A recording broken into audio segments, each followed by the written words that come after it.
Hello everybody, Lisa here. Welcome back to my channel. Welcome back to Tarot Memoirs. This week we are going to be tackling Judgment. If you are new to this series, in this weekly series, I like to share with you some excerpts from my favorite tarot books about our card of the week, as well as some images of the card. So I'll share some different versions of the card from various decks in my collection.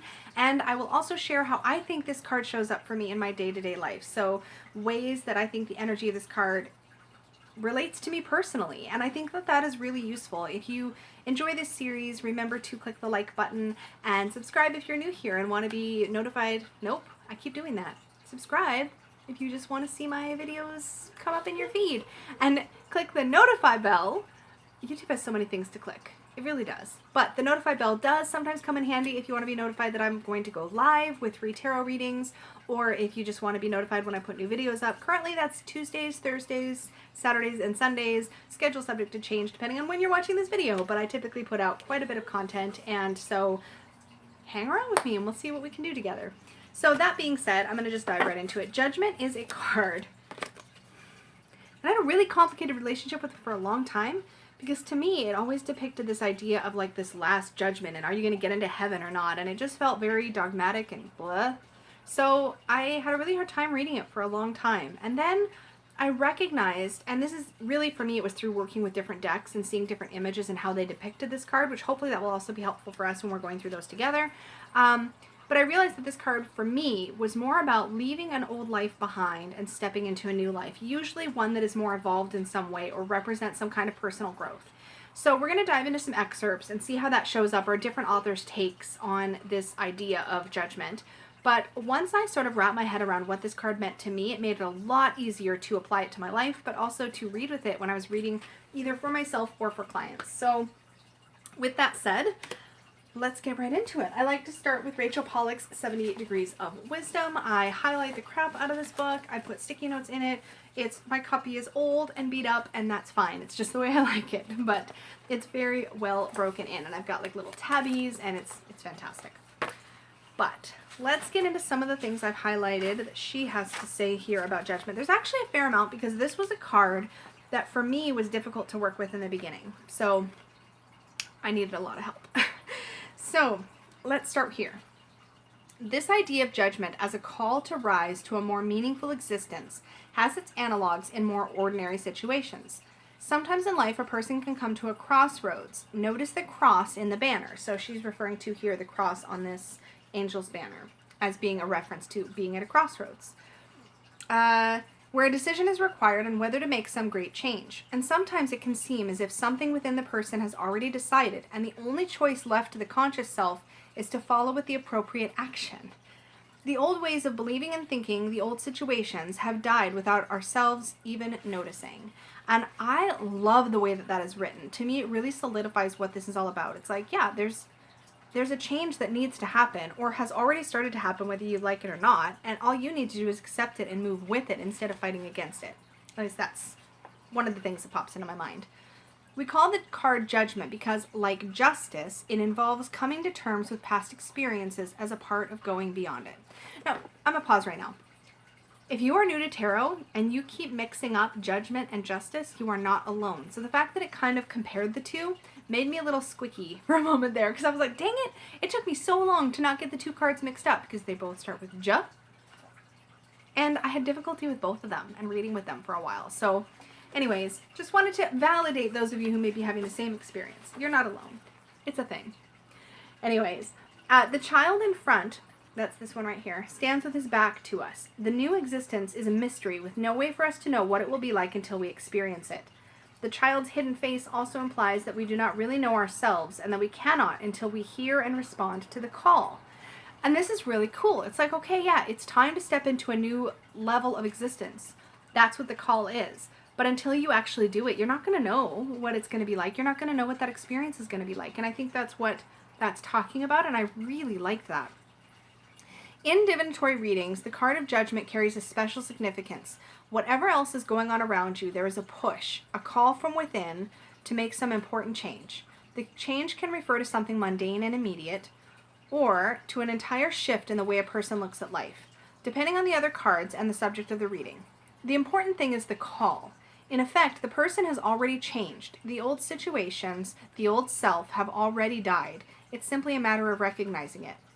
Judgment reversed can indicate that the person wishes to answer the call but does not know what to do. More often it shows someone trying to deny the call, usually from a fear of the unknown. That denying the call, that's totally it. Sometimes we're called to step up to a new level of personal growth, and we're like, but I don't wanna, because it's not comfortable, it's not familiar, it's not the known, it's the devil we know. See what I did there? There's similar feelings actually in the devil, this idea that we feel trapped by our current situation, and sometimes all we need to do is be aware that we're trapped and then cast off the chains and we're good. But in Judgment, it's something deeper. It's more about your next step of personal evolution, the next place you need to get to in order to proceed on your personal growth path. And throughout our lives, we're offered these opportunities to step up our game. And if you ignore the call or you deny the call, you're not doing yourself any favors. So, the call, important stuff. I don't think I highlighted anything else, no. So that is it for that. In Melissa Sanova's Kitchen Table Tarot, for Judgment, we have our action phrase, I am seeing. Now, it's interesting because I would have thought it would have been something like I am becoming, but it is I am seeing. And I think partly that's because the idea is that you're finally seeing what is required of you, what your next step is going to be. So all I've highlighted here in Melissa's book is this card often comes up when we reach a crossroads. So again, the crossroads reference. We can continue the way we have been, or we can challenge ourselves and find our authentic path. Our true calling is out there, and although it's easier to remain complacent and accept what has made us comfortable, this is what I just said, it doesn't do us a damn bit of good. It doesn't help us grow, and it doesn't help us become more complete people. Word, Melissa. Very well said. And that is very much how I have gotten comfortable with this card. In the reverse, or in the shadow, it's also about creating another truth for yourself that doesn't fit and is terribly uncomfortable. How long can you wear that? How long can you punish yourself while the truth is just waiting for you to live it? I get this card a lot in the reverse, in the shadow, with people who are in jobs that don't suit them or marriages that have died on the inside. It seems impossible to change the situation, but unbearable to stop. Really, really interesting there as a way to look at the shadow side of Judgment, that stuckness, that sort of willing stuckness. Like, you know it's time. Like, you know it's time, but you just don't. That's kind of what I see for the shadow. Totally agree with Melissa's interpretation there. And then in Benabelle's book, this is Holistic Tarot by Benabelle Wen. I'm starting to really wear the spine of this book. Anyways, it's good. It means it's well loved. Key 20 is about spiritual awakening and epiphany. It's about salvation. The seeker's past, no matter how dark, no matter what the seeker has done, is now behind her or him. The card's imagery relates to the last judgment of Christian mythos, which is why I didn't like it for so long, or the day of resurrection per Islamic eschatology, or the theology of humankind's final destiny. In practical application in a reading, Key 20 indicates a change in the seeker's personal consciousness, an important realization that will be a game changer for the seeker. An important life lesson will be learned. Events currently happening in the seeker's life will be the catalyst to a personal awakening. Yes, yes, yes, yes, yes.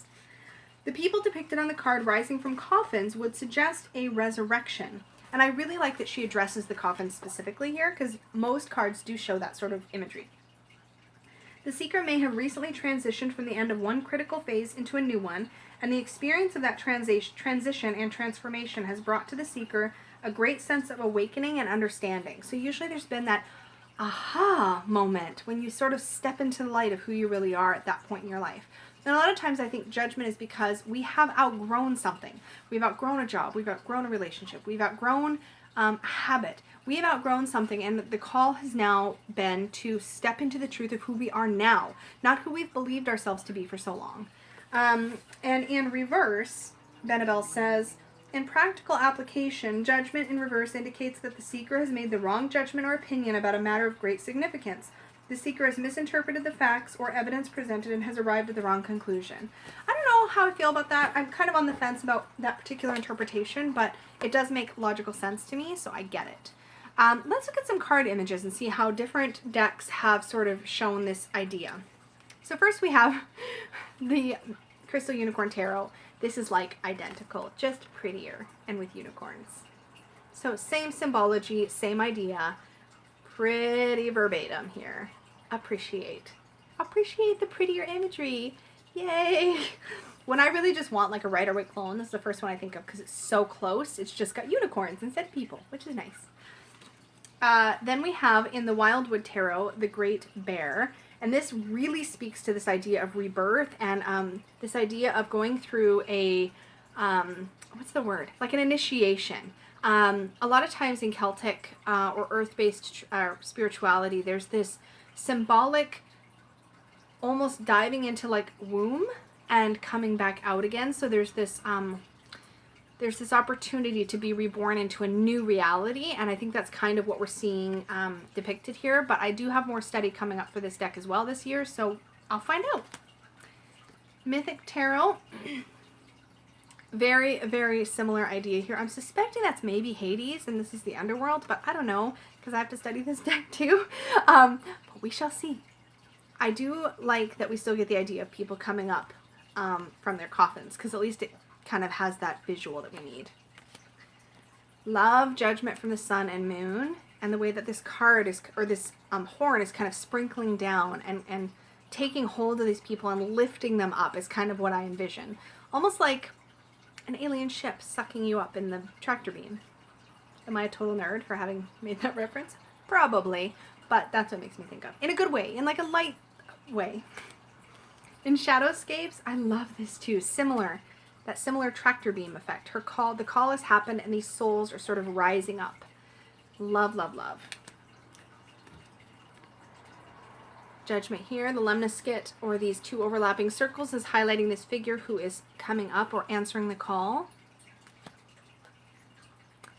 Mythic Fairy Tarot. We see the call being made. There's less here. There's no rising bodies or rising people here, which I think I'm kind of missing in this image, but that's okay. I love the minors in this tarot deck. Tarot of the Hidden Realm.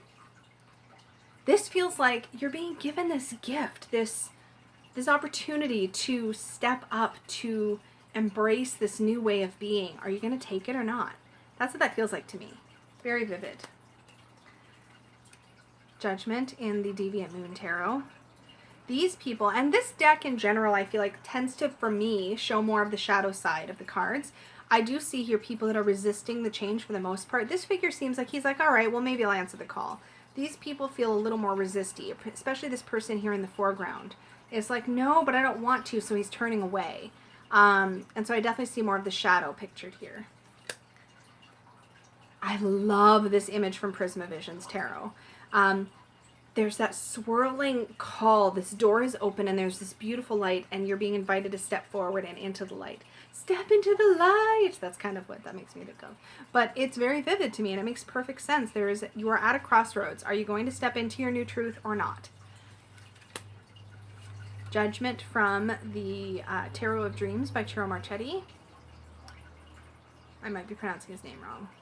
Oh, I've got Marchetti. It might be Ciro Marchetti. Sorry. As long as you know who I mean. That's the important thing. Yes. And it's called Apocalypse Last Judgment in Benabel Wen's deck, Spirit Keeper's Tarot. I need to do more reading about this and what the symbols. I'm pretty sure this is the Kabbalah, or sorry, the Kabbalistic Tree of Life here in the background, being held in the palm of the hands. We do see the figures here in the background that are lifting up their arms as if they're being lifted up somehow. There's still the banner in this bottom right hand corner that has the crossroads or that cross on it.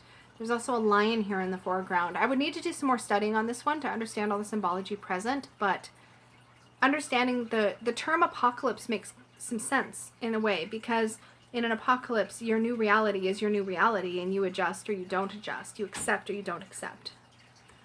And finally, more traditionally, we have the Marseille. Pretty much mirrors the same symbology as we see in the Rider-Waite Smith, to be honest. So those are our card images. So let's talk about some memoir-y stuff. How this card shows up for me in my life. So, I always like to look down at my notes because otherwise I will forget what I was going to say. By the way, I am sipping the same cup of tea as you saw last week, because I filmed a couple of these videos at a time. Just spoiler alert, you know, FYI, if you're like, she's wearing the same shirt and she's drinking out of the same mug. I mean, this is my favorite mug currently, but that's because it's big and it holds a lot of tea and coffee. But coffee was this morning. I'm filming this in the evening, so it's tea. Anyways, sorry, sidetracked. So anyways, in the light side, okay, so judgment is that moment when you, almost without even noticing, you realize that you've moved away from a bad habit and into a more positive habit. That's kind of one of the ways I was thinking of, the little ways, because it's hard sometimes with major arcana cards in the tarot to associate them with like day-to-day kind of stuff. But that was the thing that came to mind, was like, oh, I just realized I haven't really been like gnawing on my lip lately or biting my nails or whatnot. And you kind of just go, oh, I guess I'm good on that. I guess I've outgrown that. And that's kind of the way I thought of how this card might show up in a day-to-day kind of light way.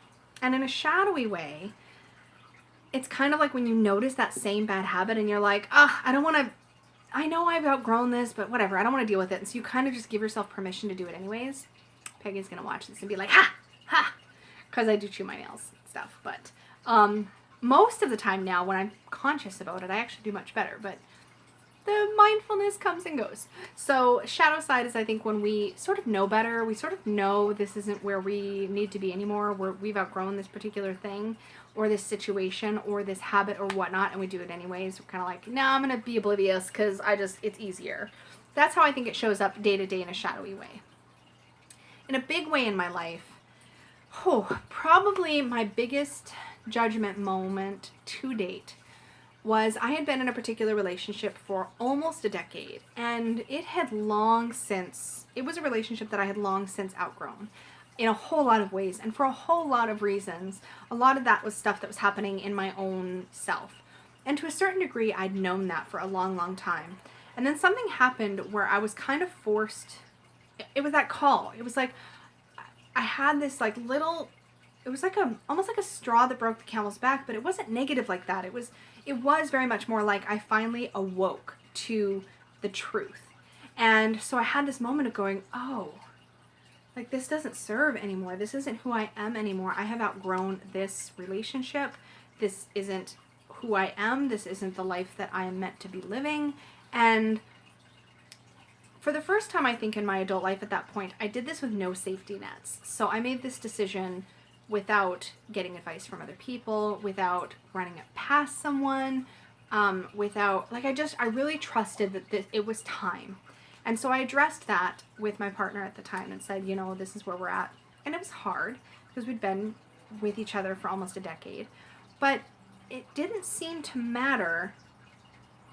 As difficult as it was to make that decision, it felt like it was long overdue. Like perhaps the call had been happening for a while and I had a bit of the blinders on because, like, I'm making it sound like this was a maybe. Like, for sure, I had been hearing the call for quite a while and I just wanted to stay where it was comfortable. And so I did a little bit of the blinders thing, you know, like, no, I don't see it, it's fine, because I was comfortable.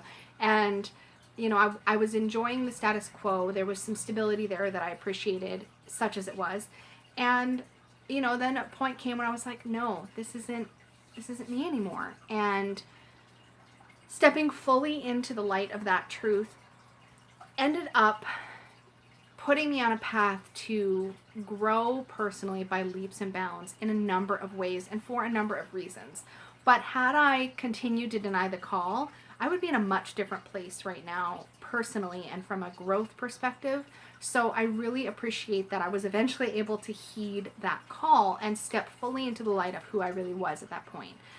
So that was like probably the most significant time I can think of where I really literally left an old life behind and stepped forward into a new life. And not only in a tangible physical way, but also in a personal growth way.